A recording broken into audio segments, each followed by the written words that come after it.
Hello and welcome to Art and Soul, the podcast of the Center on Religion and Culture at Fordham University. I'm Olivia Poust, Assistant Director of the CRC and your host for this episode of Art and Soul. I am so happy to be joined by two of Fordham's own, Professors Rufus Burnett and Michele Prettyman, to discuss probably the most talked about movie of the year, certainly the most nominated, and that is Sinners. Professors Burnett and Prettyman are both beautifully situated to discuss the film from their respective fields, so let me do some quick introductions and then we'll get into it. Rufus Burnett is a member of Fordham's theology faculty, and his area of study focuses on the sonic, spatial, and embodied realities of the Christian imagination. His book, Decolonizing Revelation, a spatial reading of the blues, explores these realities within the American music genre of the blues. Michele Prettyman is a professor of communication and media studies whose scholarship is focused on African American cinema, visual, and popular culture. Her recent publications include The Persistence of Wild Style, Hip-Hop and Music Video Culture at the Intersection of Performance and Provocation, and the In Focus series on Black Liquidity issue in the Journal of Cinema and Media Studies. She also contributed an essay to a recent anthology called The Lemonade Reader, entitled To Feel Like a Natural Woman, Aretha Franklin, Beyoncé, and the Ecological Spirituality of Lemonade. Professors Burnett and Prettyman, welcome. Thank you for having us. Yes, thank you so much for having us. And thank you for being here to discuss Sinners. The film, written and directed by Ryan Coogler, is set in the Mississippi Delta in 1932 and follows the Smokestack twins as they bring their cousin Sammy into the world of their newly opened juke joint and confront a supernatural threat that comes in the form of an ancient Irish vampire. That, of course, is a massive oversimplification of a complex and thoughtful film, but luckily Professors Burnett and Prettyman are here to discuss Sinners a bit more in depth than my synopsis in anticipation of their mini-conference built around the film on April 9th and 10th here at Fordham. We'll dive into more of the details surrounding the event later, but for now, Professors Burnett and Prettyman, I'd love to start off our conversation with your initial impressions of the film and why you wanted to bring it to Fordham. It's a pleasure, first of all, to be in this space with you and to have the Center for Religion and Culture to think enough of this event to have it a part of its list of programs that they're promoting. So thank you so much, Olivia. I am from the Delta. I wasn't born there, but my people on my mother's side of the family are from that space. Back through to my grandmother on my mother's side. And this film, to me, gave the world yet another moment to understand the depth of culture, the depth of spirituality that inhabited that space in this kind of enclosure that is the plantation economy, the enclosure that wraps around that, which is settler colonialism, the enclosures that wrap around this deep-seated spirituality that's transatlantic. And I was so moved by the fact that Coogler somehow, some way, and Zinzi Coogler as well, that they worked very, very meticulously in helping those concentric circles to be seen, helping those concentric circles to be elevated and engaged in a genre of vampire cinematography, no less. So that I was really impressed by how they were able to hold those things together. Mm. Shall I maybe add to that brilliant articulation?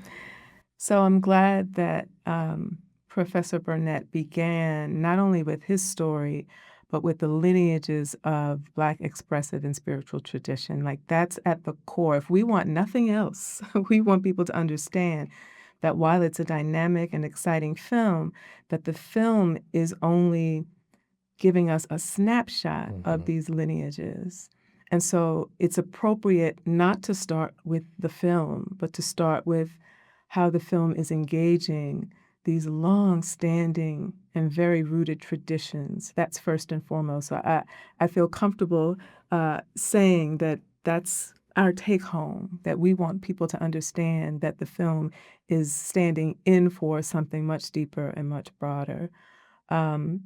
That said, as a person who does study film and visual culture, it is equally exciting for me to see a film that does something not only that we don't often see, but that is touching a historical point of richness that we don't see. A lot of my students were really curious about the 1930s and 40s in a way that they had not been before, curious about the blues in ways they had not been before. So anytime a film does that and sort of illuminates some of the rich and complex terrain of this country, and particularly in the American South, I'm excited. And additionally, a number of my Asian students from various parts of the world, from various cultural backgrounds, were also very excited to see this kind of um, complexity about their own relationship to the South and their kind of adjacency to Blackness in ways that had never been seen before, certainly not by them.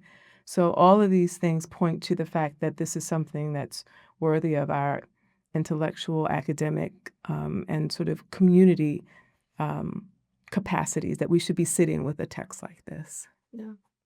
Thank you. And I think that one of kind of maybe the defining or pivotal moments in the film is that juke joint scene where Sammy performs I Lied to You, and then you see kind of everyone's ancestors and their future generations all come together in that moment. And I was wondering if you could maybe talk about that scene and why that has, I mean, it's what was performed at the Oscars on behalf of the film, and I think it translated really well to that live performance as well. Kind of that union of spirituality and of hoodoo and the blues and all of it coming together in that one room. So it is a startling moment cinematically.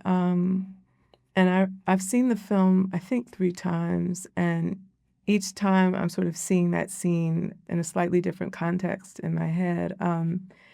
And the first time I saw it, I was more curious than anything about what that scene is saying, again, about these kinds of lineages and how there is a kind of hybridity, how there's a kind of connection. I think it was, again, I'm thinking through more than anything students' reactions. Like my reactions are fine, but I'm thinking more about how people reacted to that moment.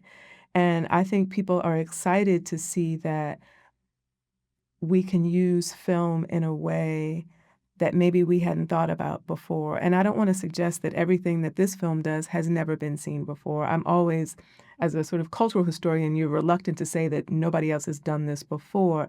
But I think what was unique was to put in conversation religious, musical, sociological references all in one space, and that there was a kind of beauty and a majesty in seeing all of these far-ranging and multifaceted relationships to time, to space, to spirituality, and to music happening in one space. When we are encouraged to think about ourselves as these individuated trajectories, Coogler is trying to, in some way, integrate and bring to light, to illuminate how this history was already complex and overlapping, and that we don't always have to think of history as sort of one thread, one linear thread, that Black people are a thread and these people are a thread. It's like, no, it's far more rich. And to do that is interesting in and of itself. Like, how do you design a scene like that? How do you show cultural movement? How do you show evolution? How do you show spaces being contested and also shared? Like, how do you show that cinematically? So all of that was pretty exciting to me. Absolutely. I think the choice that they made to shoot this in large format in the IMAX style, which there were some conversations about whether or not they were going to do that. I think that the choice between Coogler and Arkapaw, Autumn Durland Arkapaw, the cinematographer who was the first person of color to be nominated and the first woman to win Best Cinematography at the Oscars, which is a huge accomplishment. But I, like Dr. Prettyman, put an asterisk on huge accomplishment, because one's reception by a guild that largely is not necessarily representative of the many, many, many moments and the histories that brought this moment into being, is not, the only place of recognition that we should be looking to celebrate this. But it's still an accomplishment, no less.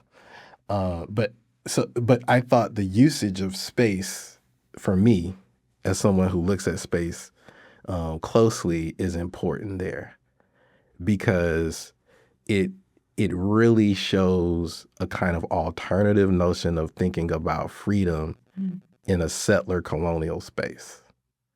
And I think that all of the representative aesthetic, cultural, and people's histories that emerge in that visual are dealing with that contested ground on this question of the freedom that comes through the sonic. So in some ways, the sonic has this power to free us from time and space, in ways to kind of take us out of space and place us in space, put us in time and take us out of time.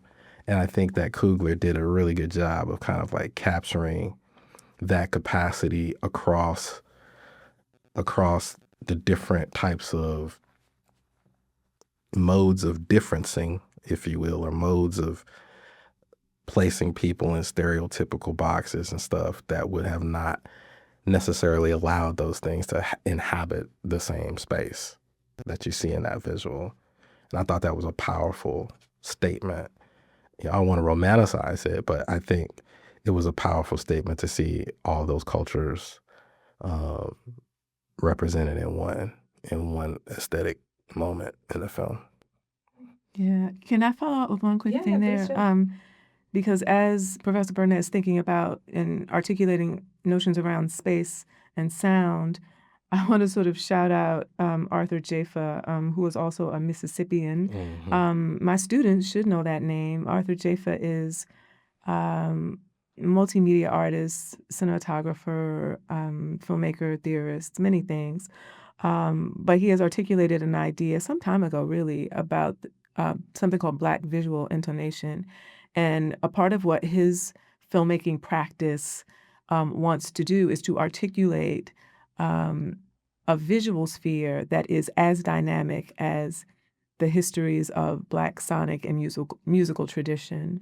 So there have been people thinking about these things, right? This is always important to give listeners, give students, give anybody who's willing to learn about these things some context that Coogler is building on not just filmmaking traditions, but he's building on ways that Black people have been thinking about sound and the image in ways that I think are just profoundly innovative and speak to what you were just saying, Rufus, about finding ways to imagine sound and image and spiritual practice as as all three connected, but also beyond the limitations of industries and commercial cinemas. And that's also what's unique about the film. It is a commercial film. He designed it for as many people to see it as possible. But a lot of the work that I do is thinking about theorists and artists and filmmakers whose work may not ever be seen, certainly not on an IMAX screen, but that is speaking to how do we think in the most rich and meaningful and innovative ways about image and sound design. So I want us to be thinking far beyond the language of like representation. I understand why that is a frame that we are attached to, but I hope that we can, and I think this film allows us to have a much more expansive vocabulary around sound and space and image and history and all of the things that we've already mentioned. So. Mm-hmm. Yeah. I had watched through some of Ryan Coogler's interviews in anticipation of our conversation, and he always kind of comes back, especially in this conversation he had with Democracy Now!, to genre.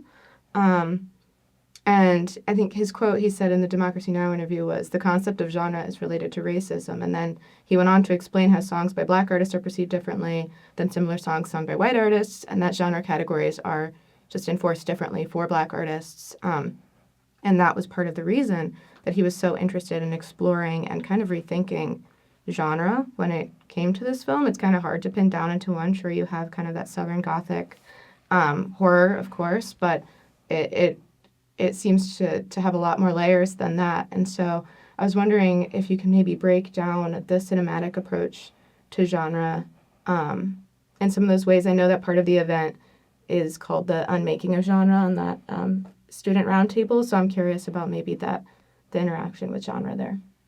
Oh, that's such a big question. Do you mind if I? No, please. So I'm going to answer your question by also acknowledging another film. It's like, we kind of take our work with us wherever we go. So it's like we're always trying to expand how we see something. So also last year, a film called Black News Terms and Conditions was released, and it actually had a theatrical release. And it's made by a man called Khalil Joseph, a colleague, a contemporary, a friend of Arthur Jafa. And this film is it's kind of like a 2-hour essay film in a way. That's kind of the basic way to probably best describe it. And one of the things that Khalil Joseph talks about is how genre is a kind of a hostile, it's an antagonism, right? And people feel like they have to use genre as a way to enter a field, a discipline, a space. And part of what both Sinners and Joseph's Black News Terms and Conditions are doing is freeing us from some of the limitations of genre. It's a commercial category, right? We try to figure out how to market things, how to find audiences.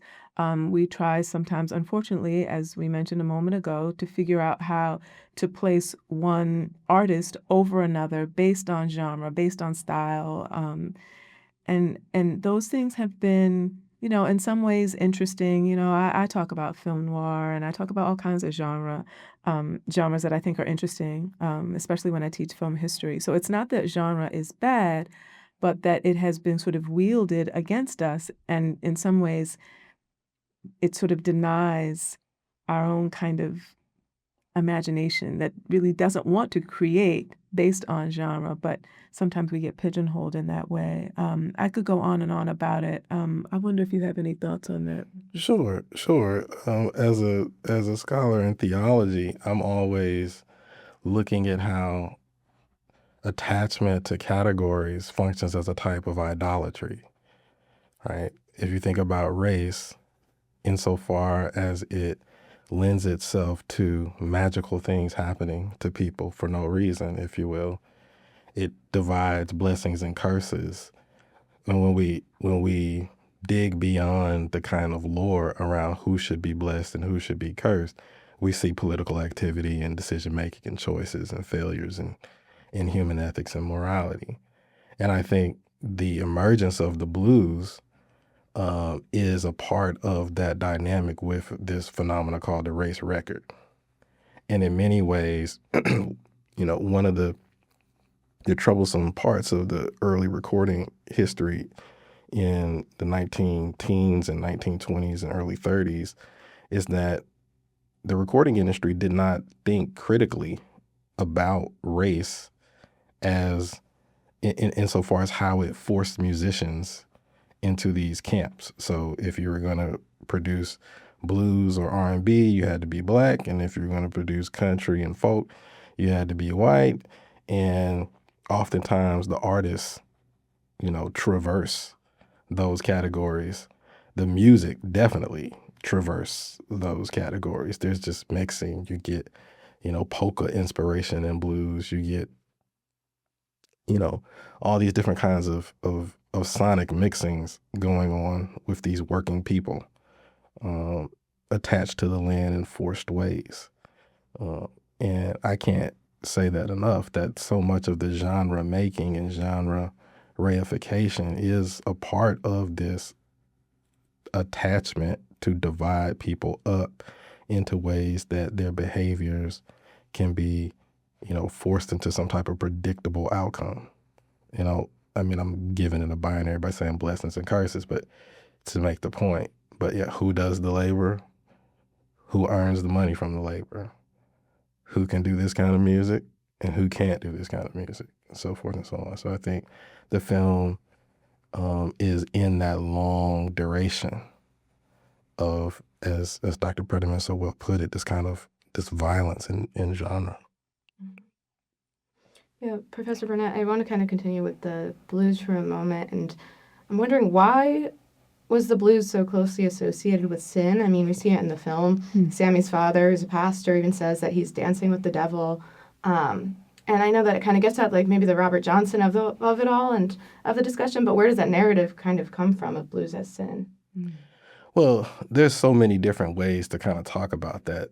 In a kind of overarching way, I would say it's a product of this kind of religious binary between the flesh being the representation of what tears you away from the holy, and the soul and the spirit being that which is the space where you can move in the right direction towards the holy and be oriented in that way. And I think across the Christian tradition, you can see moments in which that binary is, forced upon spirituality. And within the blues scene, there's the civilizing mission that is kind of like this legacy of the pre-emancipation work and abolitionist work in trying to help the country get comfortable with these formerly enslaved people entering into the civic space. And, so many blues commentators like Angela Davis and Daphne Duval Harrison and so many others have talked about this, but it is this difficulty to come to terms with sensuality, this difficulty of coming into close proximity to what the flesh tells us. As Hortense Spillers talks about the hieroglyphics of flesh, what the flesh has bore, what the flesh has encountered. And this kind of honesty that comes across in the blues is deemed sinful because people don't want to deal with it. They don't want to wrestle with that level of intimacy, that level of touch. And you think about, the spaces in which the blues emerge in terms of patronage and places where people went to go encounter it. These are very tight quarters. So you're dealing with smells and odors and sweat. And this level of intimacy that's able to come to the fore in those kinds of spaces, when you go in a church space, it's not exactly the same. And for African Americans in particular, they're wrestling with trying to present themselves as a trustworthy citizen, as someone who can enter the civic space and not be a threat. And churches, as Kelly Brown Douglas says in her text, Black Bodies in the Black Church, a blues slant, that churches and civic societies within Black life, they move in this respectability politic as a kind of a pragmatic move to present themselves safe. They know it's pragmatic. The blues just goes in a different direction. It really listens to the sight of the flesh in a different kind of way. It's more of a productive, generative conversation with flesh than it is a repressive conversation with the flesh. I think the film does a lot of interesting things with religion and spirituality. So I'm thinking of Annie's character, who was very tapped into this kind of mysticism. And without her, the film would have ended when Cornbread came to the door. I mean, she was the one who saw what had happened. And she had originally thought that the vampires were haints, that they were something different, but quickly connected the dots. But how does Coogler kind of weave the religious threads all together through the blues, and what is he maybe exploring about Black American religion in doing so? Yeah, if you don't mind, Dr. Prettyman. Please, please. Well, I think he and Zinzi had the very good wisdom of consulting. And they consult a scholar of religion, Yvonne Chirot, who writes this book, Black Magic. And she is a hoodoo, voodoo, Black spirituality scholar. And her work was used to help produce Annie's character. And so, and I think one of the narratives around it is that when they consulted her, when they called her to kind of bring her into the film, she's like, I don't do horror. But that's not because she's scared, but that's because she understood like the deep violence that industry has done to like reify negative stereotypes of people of all different kind of faith traditions. And so, yeah, I think that it's important to keep in mind that Black religion is palpable enough for it to be understood, studied in rigorous ways. And I think I was appreciative that they turned to the scholars to be a tutor to them in that process.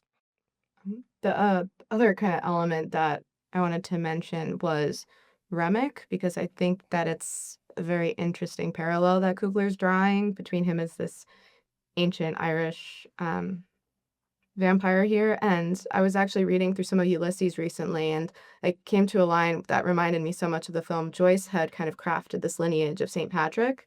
And one of the things that he's interested in is he says that Stephen Dedalus had to kind of rectify, quote, the anachronism involved in assigning the date of the conversion of the Irish nation to Christianity from Druidism by Patrick. And Coogler gets at something similar when Remick he joins in with Sammy in praying the Our Father, and he says, the men who stole my father's land forced these words upon us. I hated those men, but the words still bring me comfort.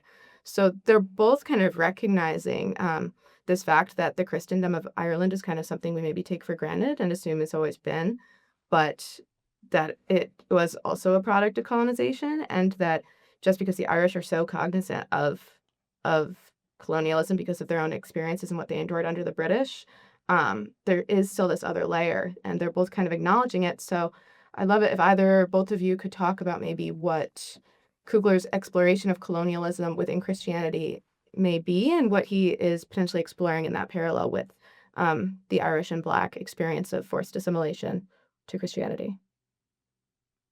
Wow.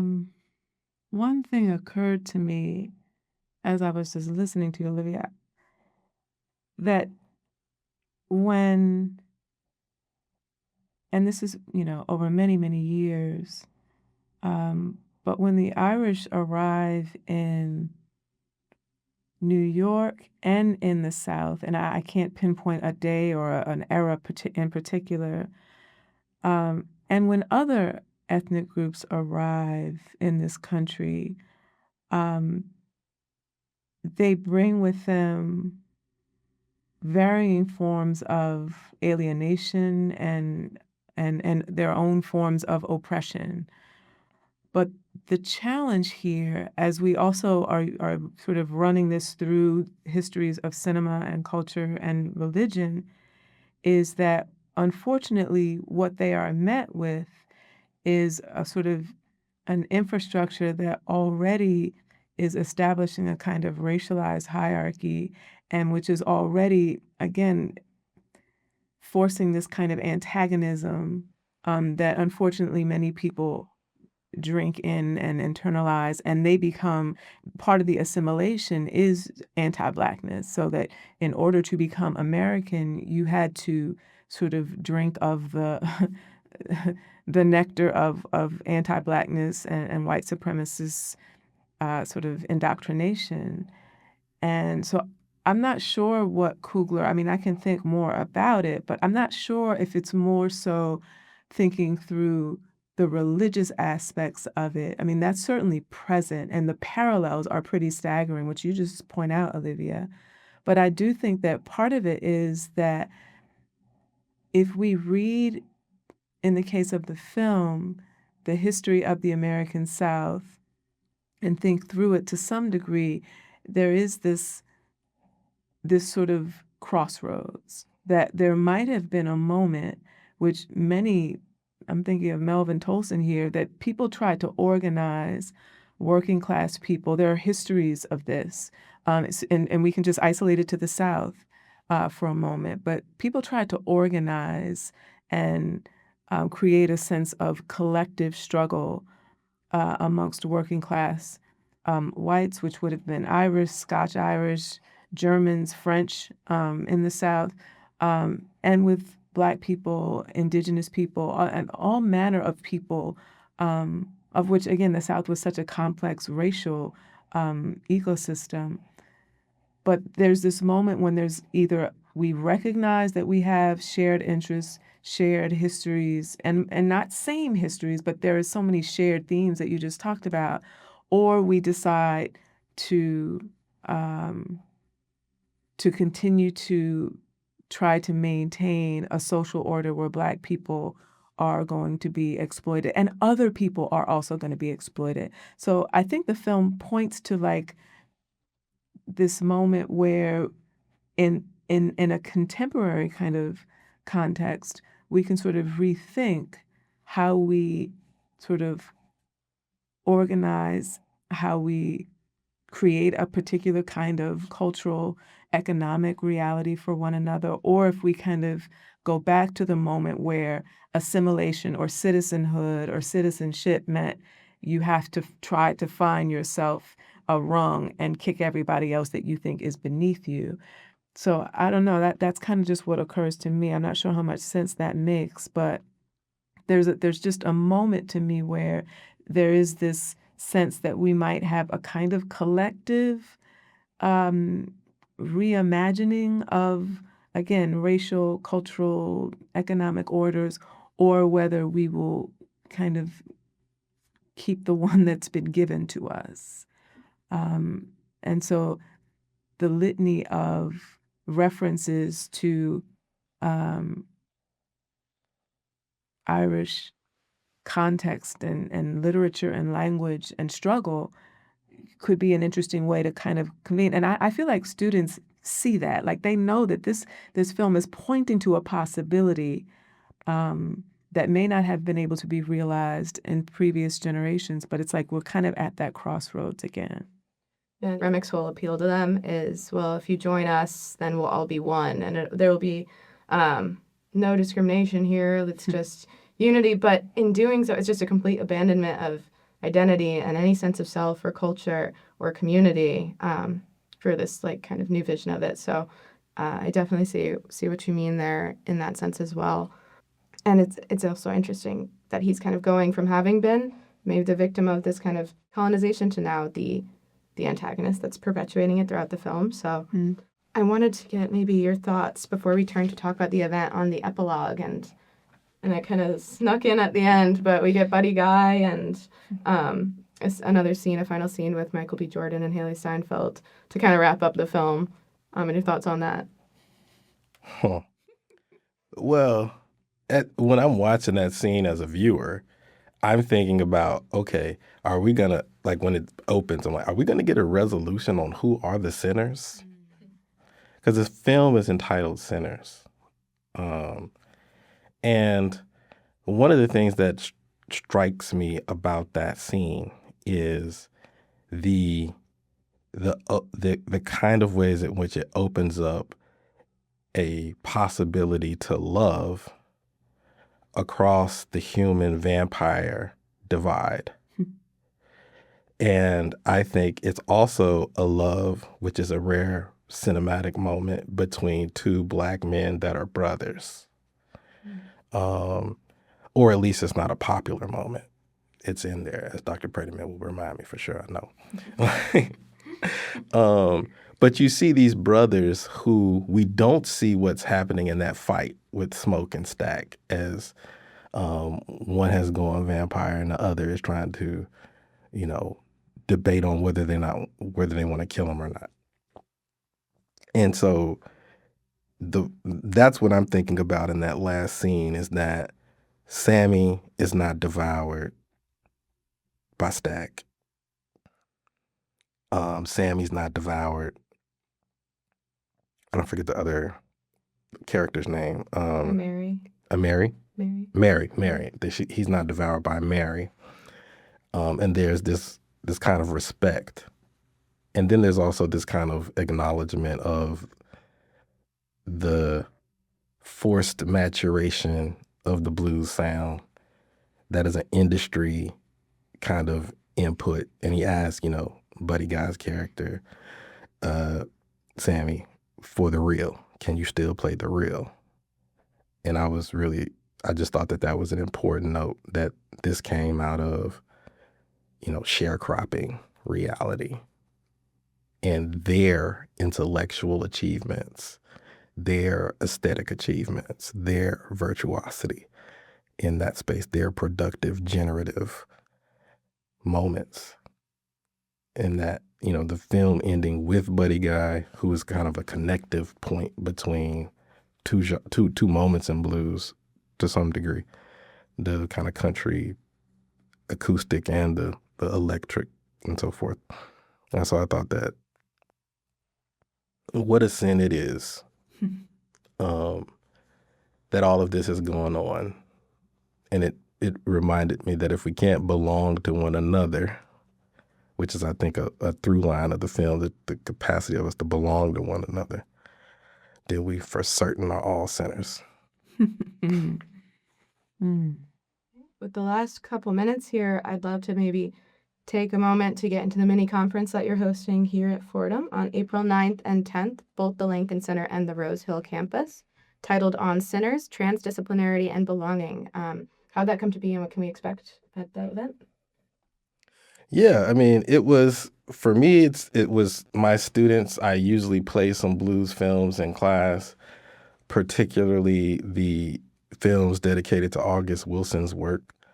So we watched Ma Rainey's Black Bottom in particular. And when the film came out, all of my students, past and present, were saying, "Are you going to see Sinners? Did you see Sinners?" And so their excitement pushed me.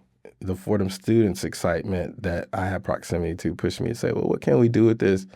And, the Arts and Science office, had this wonderful opportunity called a Challenge Grant. And, I applied and we ended up getting it. And, that's why we're here. Wonderful.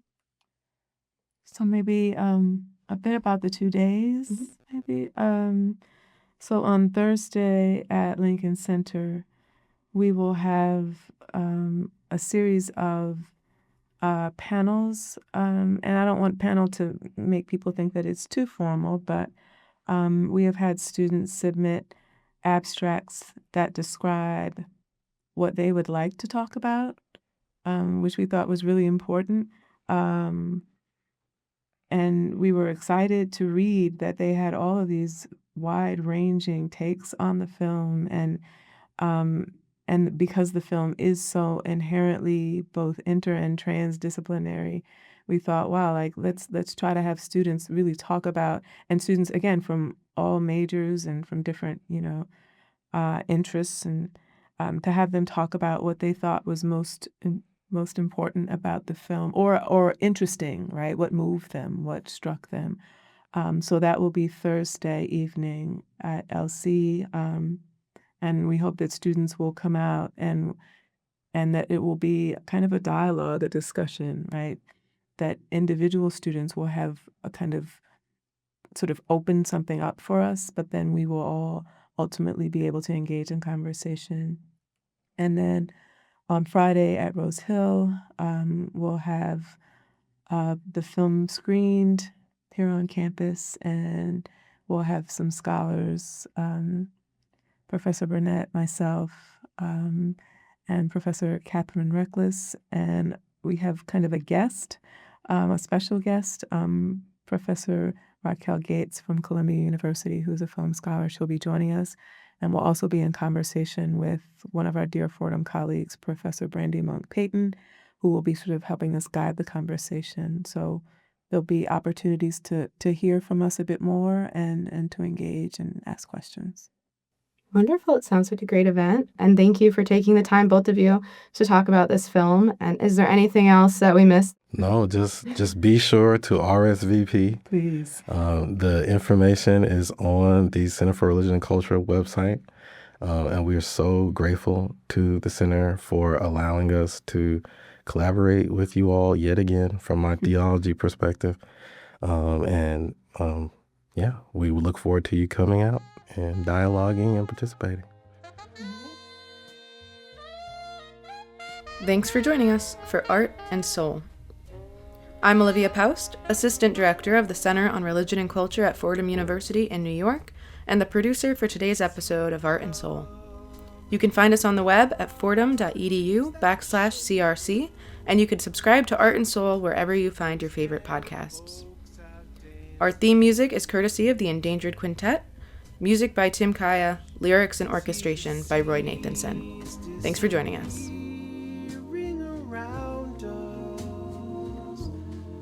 Shed a tear for